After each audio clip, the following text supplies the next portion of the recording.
17 సంవత్సరాల ఐపీఎల్ చరిత్రలో గడిచిన సీజన్లతో పోల్చుకుంటే ఈ 2024 ఒక్క సీజన్లోనే 4లు 6ల సంఖ్య భారీగా పెరిగింది. 200 పరుగులు ఇప్పుడు కామన్ అయిపోయాయి. కారణాలేంటి? ఫ్లాట్ పిచ్లా, మనకు ఎంటర్టైన్మెంట్ ఇవ్వడానికా, స్ట్రీమింగ్ రైట్స్ కొరక, టికెట్ ప్రైస్ పెంచుకోవడానిక, బౌండరీలు దగ్గర పెడుతున్నందుక, లేక ప్లేయర్ల స్కిల్స్ మార్చుకుంటున్నందుక, లేక యంగ్ ప్లేయర్స్ పోటీ పడుతున్నారా? అసలు ఎక్స్పర్ట్స్ ఏమనుకుంటున్నారు? ఈ వీడియోలో డీటెయిల్గా తెలుసుకునే ముందు మీరు మన ఛానల్కి కొత్త అయితే సబ్స్క్రైబ్ చేసుకొని ఈ వీడియోని లైక్ చేయండి. వీడియో పూర్తి చూశాక మీకు నచ్చితే తప్పకుండా షేర్ చేయండి. ప్రపంచంలోని అత్యంత రిచెస్ట్ క్రికెట్ లీగ్ ఐపీఎల్ ఈ 2024 సీజన్లో అన్ఎక్స్పెక్టెడ్గా భారీ రికార్డులు బద్దలవుతున్నాయి. గ్రౌండ్లో బ్యాటర్లు తుఫాన్ సృష్టిస్తున్నారు, భారీ షాట్లతో విరుచుకుపడుతున్నారు, ప్రతి మ్యాచ్ను సిక్సర్ల పండగలాగా మారుస్తున్నారు. ఈ సీజన్లో 42వ మ్యాచ్ అయిన కోల్కతా పంజాబ్ మధ్య జరిగిన మ్యాచ్లో 261 టార్గెట్ నిర్దేశిస్తే దాన్ని కూడా పంజాబ్ చేసిందంటే అర్థం చేసుకోవచ్చు ఈ సీజన్ ఎలా ఉందో.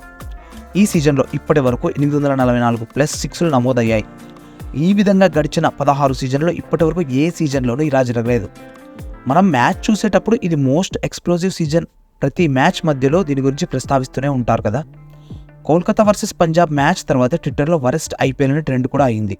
బెంగళూరు గుజరాత్ మ్యాచ్లో అయితే 200 రన్స్ను ఇంకా 4 ఓవర్లు మిగిలి ఉండగానే చేస్ చేయడం అంటే మామూలు విషయం కాదు కదా. ఇది ఐపీఎల్ హిస్టరీలోనే 200+ స్కోర్ని ఫాస్ట్గా చేసి ఆర్సీబీ రికార్డుకి ఎక్కింది. 300 కొట్టేస్తారేమో.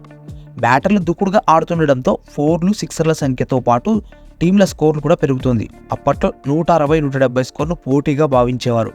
ఈ సీజన్లో ఇప్పటి వరకు 47 మ్యాచ్లు జరగగా అన్ని టీంలు కలిపి 27 సార్లు 200 పరుగుల మార్కును అధిగమించాయి. ఈ సీజన్లో యావరేజ్ రన్ రేట్ ఓవర్ 10కి చేరుకుంది. సీజన్ స్టార్టింగ్ నుంచి దూకుడు మీదున్న సన్ రైజర్స్ హైదరాబాద్ ఈ కొత్త అధ్యయనానికి నాంది పలికింది. ఢిల్లీ క్యాపిటల్స్తో జరిగిన మ్యాచ్లో మొదటి పవర్ ప్లే అంటే 6 ఓవర్లలో 125 పరుగులు సాధించింది. టీం రన్ రేట్ ఓవర్కి 20.83గా ఉంది. సన్ రైజర్స్ ఈ సీజన్లో 3 సార్లు 250 కంటే ఎక్కువ పరుగులు సాధించింది. రాయల్ ఛాలెంజర్స్ బెంగళూరుపై ఏకంగా 287 పరుగులు కొట్టింది. బహుశా ఈ సీజన్లోని 300 రన్స్ని దాటే అవకాశం ఉంది. టీ20 క్రికెట్లో స్ట్రైక్ రేట్ అవసరం. టెస్టులు వన్డేలతో పోలిస్తే ఇక్కడ డాట్ బాల్స్ తక్కువగా నమోదవుతాయి.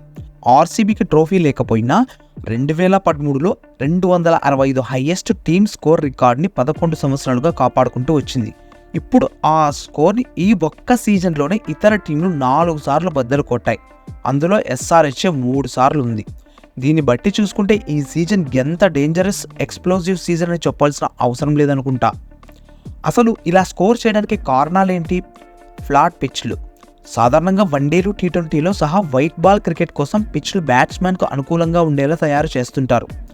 ఎందుకంటే టీ20 క్రికెట్ ఫాస్ట్ పేస్డ్ యాక్షన్, పెద్ద hit game, fans, streaming rights, స్పాన్సర్లలో పాపులర్ గేమ్. అయితే ఐపీఎల్లో బ్యాటర్లు దూకుడు ఆట తీరుతో బౌలర్లు ఫ్లాట్ ట్రాక్ పిచ్లను మించిన సవాళ్లు ఎదుర్కొంటున్నారు. బ్యాటర్లు బలంగా కొడుతున్నారు, మరి ముఖ్యంగా రిస్క్ చేసి ఇన్నోవేటివ్గా ఆడుతున్నారు. యంగ్ ప్లేయర్స్ టీ20లోనే పేరు తెచ్చుకుంటున్నారు. మ్యాచ్లు గెలవడానికి, ఇంటర్నేషనల్ క్రికెట్లో అడుగు పెట్టాలని ఆల్రెడీ ఉన్నవాళ్ళు వాళ్ళ ప్లేస్ను కాపాడుకోవడానికి, ఆపోజిట్ టీంను పోటీ తట్టుకోవడానికి, లేదా ఎక్కువ గుర్తింపు తెచ్చుకోవడానికి, రివార్డు కోసం, ఇలా రకరకాల కారణాలతో దూకుడైన ఆట తీరుతో ముందుకొస్తున్నారు. క్రికెట్ రూల్స్లో చేంజెస్ కూడా మ్యాచ్లో బౌలర్ల పాత్రను తగ్గించాయి. ఎగ్జాంపుల్, గత ఏడాది ఐపీఎల్ సీజన్లో ఇంపాక్ట్ ప్లేయర్ రూల్ ప్రవేశపెట్టారు. కోచ్లు, కెప్టెన్లు సరైన టైంలో ఒక ఆటగాడిని తీసుకురావడానికి ఇది అవకాశం కల్పిస్తుంది.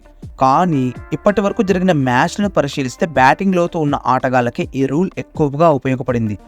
కేకేఆర్ పంజాబ్ కింగ్స్ మ్యాచ్ తర్వాత అశ్విన్ బౌలర్లను ఎవరైనా కాపాడండి అంటూ ట్వీట్ చేశాడు. దానికి బదులుగా చాహల్ దండం పెట్టాడు.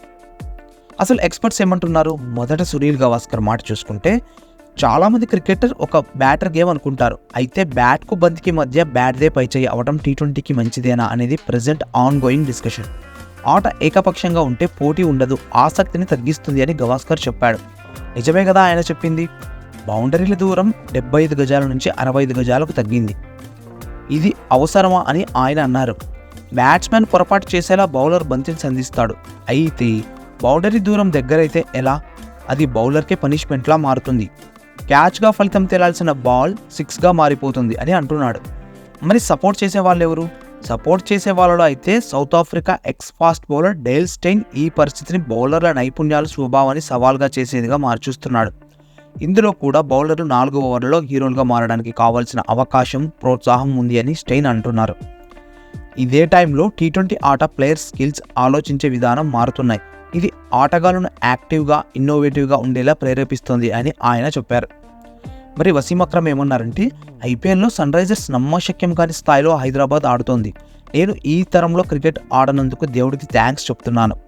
20 ఓవర్లో 270 పరుగుల వన్డేల్లో ఇది 500తో సమానం. పైగా పలుమార్లు ఇదే రీతిలో బాధేశారు ఆ జట్టు ఆటగాళ్లు.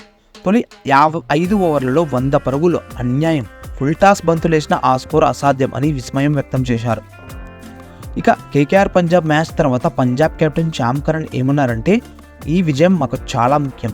క్రికెట్ కాస్త బేస్బాల్గా మారిపోయింది అని ఆయన చెప్పుకొచ్చారు.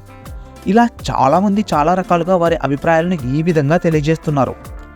ఐపీఎల్ మేనేజ్మెంట్ కమర్షియల్గా ఆలోచిస్తుంది, కానీ ఫ్లాట్ పిచ్ల వల్ల ఎన్ని నష్టాలు ఉన్నాయంటే సింపుల్గా చెప్పాలంటే బౌలర్లకు డిసడ్వాంటేజ్గా మారుతుంది. బాల్ స్వింగ్ అవ్వదు, టర్న్ అవ్వదు, నేరుగా బ్యాట్కి వస్తుంది. ఎక్కువ స్కోర్ చేయడానికి అవకాశం ఉంటుంది. ఇక్కడ వన్ సైడ్ అయిపోతుంది. అంటే బ్యాట్స్మెన్కి అనుకూలంగా ఉంది. మరి బౌలర్ కథ ఏంటి? అంతేకాదు, ఒక బ్యాటర్ ఫలానా బౌలర్ని, ఫలానా బౌలింగ్ స్కిల్ని, ఫలానా బౌలింగ్ టైప్ని బాగా ఆడగలడు అని ఉన్న పేరు కూడా చెడిపోతుంది. ఎందుకంటే ఫ్లాట్ పిచ్ అనేది ఆ బౌలర్ యొక్క యాక్చువల్ స్కిల్ కాదు కాబట్టి. అదే సేమ్ బ్యాట్స్మెన్కి కూడా అప్లికేబుల్ అవుతుంది.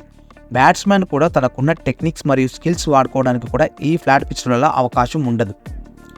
ఈ ఫ్లాట్ పిచ్లు మాత్రమే కాకుండా ఇంకా హై స్కోర్కి దారితీసే అంశాల్లో బౌండరీ సైజు ఒకటి. 60 మీటర్లు మాత్రమే బౌండరీ సైజు వాడుతున్నారు. 70+ చేస్తే చాలా బాగుంటుంది కదా. ఇలా వెదర్ కండిషన్ కూడా పిచ్ను బట్టి బ్యాటింగ్కు అనుకూలంగా మారే ఛాన్సెస్ కూడా ఉన్నాయి. ఇంకా ఫైనల్గా నేను చెప్పేది ఏంటంటే, నేను కాదు, క్రికెట్ ఎక్స్పర్ట్స్ కానీ, జనరల్గా క్రికెట్ ఫాలో అయ్యే వాళ్ళు కానీ బౌలింగ్కి అండ్ బ్యాటింగ్కి ఈక్వల్గా ఉండాలి. అప్పుడే ఏ ప్లేయర్ సత్తా ఏంటో బయటపడుతుంది. క్రికెట్ లాగే ఉండాలి. అంటే ఇంతకుముందు సీజన్లో ఉన్నట్టు పిచ్చెస్ ఉంచితే చాలు, కొత్తగా ఏం చేయాల్సిన అవసరం లేదు. ఈ వీడియోలో 200 పైగా స్కోర్లు టీములు ఎందుకు ఈజీగా దాటేస్తున్నారో అన్న దానిపైన మీకు క్లారిటీ వచ్చిందని అనుకుంటున్నాను. ఈ వీడియోపై మీ అభిప్రాయాన్ని కామెంట్ చేయండి. అలాగే వీడియోని లైక్ చేసి సబ్స్క్రైబ్ చేయండి. నెక్స్ట్ అలాగే ఏ టాపిక్పై వీడియో చేయాలో కామెంట్ చేయండి. Thank you for watching.